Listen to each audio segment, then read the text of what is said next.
Ok, esse daqui é mais um vídeo para o Tarik Molotov.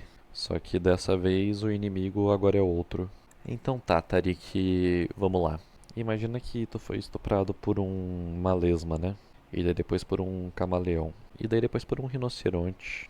E daí depois por um carro. E daí depois por um hidrante. E daí depois por uma moto. Depois por um caminhão de lixo. Depois por uma ponte. Depois por um triângulo.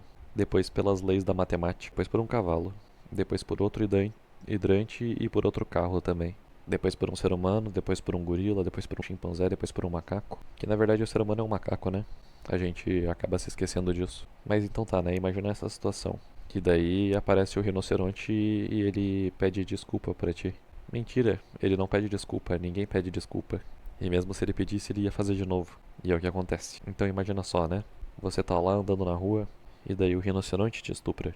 E depois o elefante, depois um tubarão, depois uma baleia, e depois a grama, depois uma árvore, depois um muro de concreto, ou talvez de madeira, depois uma placa de parede, depois Sócrates, o filósofo de Atenas, depois Platão, Aristóteles, viram que era bom e te estupraram também.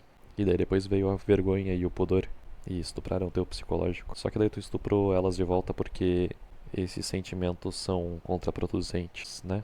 E daí apareceu um hipopótamo, né? E daí ele te estuprou também. E daí tem as nuvens no céu, todas estupradas. Ou melhor, todas te estuprando. Daí tem esse posto de gasolina, estuprou também. Todos os fetos, tudo que existe no universo. Faz sentido pra você?